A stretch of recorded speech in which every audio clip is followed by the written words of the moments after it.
Hello, I'm Steve. Welcome to the Patio Heat channel, where we create visual concepts of infrared heating as well as tips for outdoor comfort. Our one-on-one customer support helps you make the best decision for your application. We strive to earn your business. Visit our patioheat.com website for sales and more information. Now let's get heating. All right, so here we have this residential application, and you can see we have two different seating areas. We have a reclining area here and then a dining space over here. There is a cabinet for a television, and that cabinet door does open out.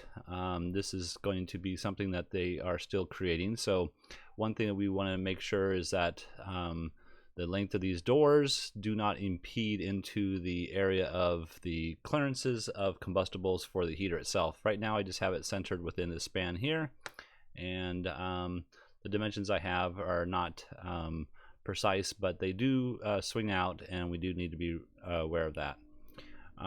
Anything else? There's a sliding door here, so that's important, and also there's a different deck spacing over here. Let's go ahead and look at the overall dimensions. All right, the dimensions I have here, I have at 31 feet 1 inch to the outer edge of the deck, and then at 12 feet 4 inches from this depth here. Also, just a side note, the post here to the outer edge where the seating area is approximately 25 feet there. These 2x6s that I have up here are 12 feet 2 inches out from the house, and they are 8 feet to the bottom edge to the finished floor of the decking itself.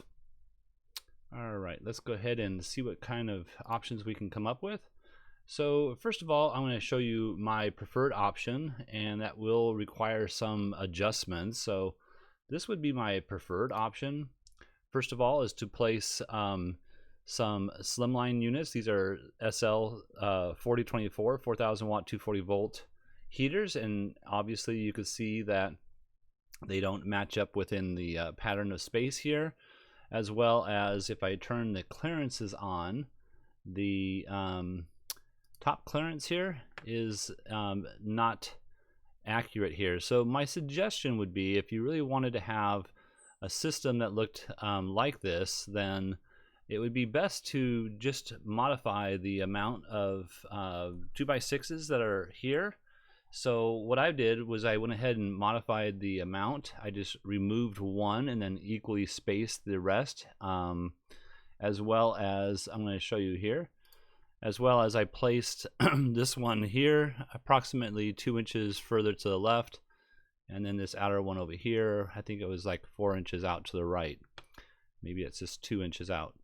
In any case, if we remove the original idea and we go with what I'm showing here now, you can see that we're meeting the clearances. There's basically 6 inches from here to here, and then 6 inches from here to here, and the heater itself width is about 5 inches. So with that and a custom made bracket that would allow you to mount the heaters from the top of the deck here, or sorry, the top of the beams going across here to the actual hole that's located right around here, then you could really make this a nice, clean and comfortable application.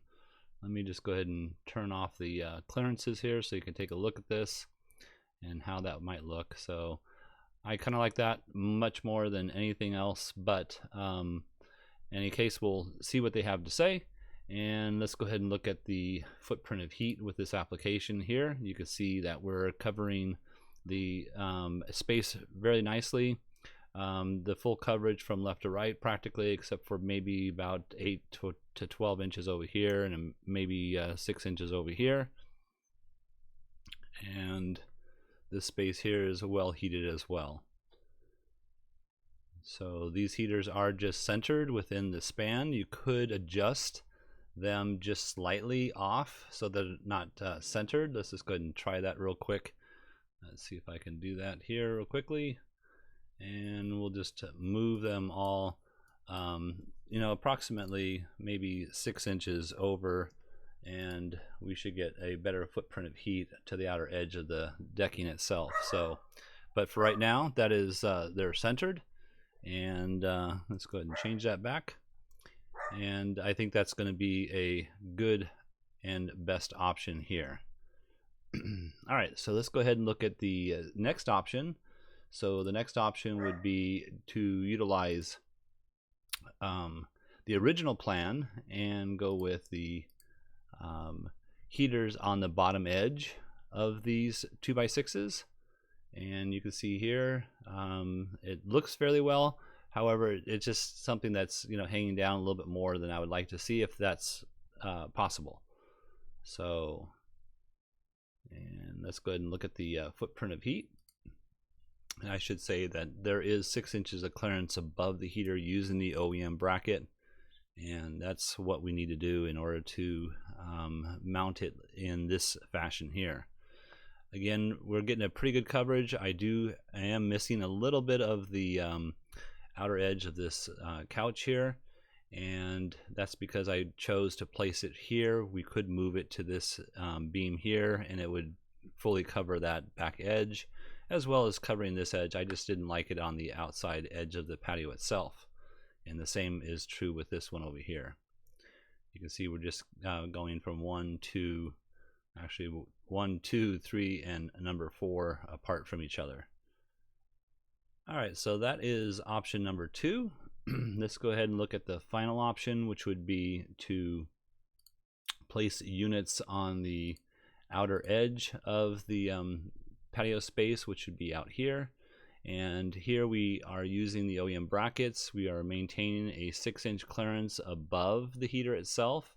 We are changing the angle of the heater at a 30-degree tilt, so from straight down 30 degrees up. And with this, you can see that the coverage is not as well as the rest. If you're sitting here, you're going to be nice and warm, but if you're sitting out here, half your body is going to be in and half your body will be out of the actual ray itself. And it is actually the cooler part of the ray, because it's the furthest portion of the ray that is traveling, so it's going to diminish in its intensity. So this would be comfortable, this would be okay, and this would be probably not so much. Also, we're not capturing this outer edge over here. You would have to move the heater a little bit further over. We do have a clearance issue that we want to meet, but we could move it closer over to this edge over here, and that would be something that's acceptable as well. So, but again, I kind of like to have things symmetrically in their design, and this one would be off-centered. I just didn't like that. So, but yeah, you could move it over here. All right, and then I think lastly, and I should say that you will be comfortable right here along this couch, and over here for the most part. Back here you'll be in the least amount of the ray itself, so just bear that in mind. You will feel it, it's just not going to be as comfortable as it would be on this side over here. All right, so lastly, I just wanted to throw in a added feature, which would be possibly taking a deck mount and placing a removable Sunglow heater, which is a gas-powered infrared heater as well. It's the same type of infrared heat. It's a light wave. You will not see the light wave, and the same is true with these heaters. There are heaters out there that are high-powered lights, basically, that they have filtered out, and you get a lot of orange glow. These heaters do not produce that. True infrared light is invisible to the human eye. So what I've done here is just placed it kind of in the center of this space here. But what I wanted you to see is that you can use what they call a deck mount. Deck mount would attach to a joist, and then you would slide the heater in and out, and then have a quick connect system. There is a little bit more detailed. You can see there's a little keyhole notch up here in the top here. You'd have to match that wood finish to that keyhole notch so that you can get the gas piping in and out without a problem. And then also you would want to make a door that swings open so you can make that quick connect feature that's available for this heater. Also, if you wanted to, you could use additional units. So we could move one here and then add an additional unit on the other side somehow. And Let's just go with like 9 feet here. 9 feet's kind of close. I'd probably want to move this one over a little bit further over. But you can see we got nice coverage in this space as well. We do have clearance issues. That's why we're not choosing it over here. All right, well, I hope this has helped. If you're looking for assistance with your outdoor heating application and you would like us to review your plans, please send your information into designs@patioheat.com. I'm Steve, and please tap that like button if you find this video useful.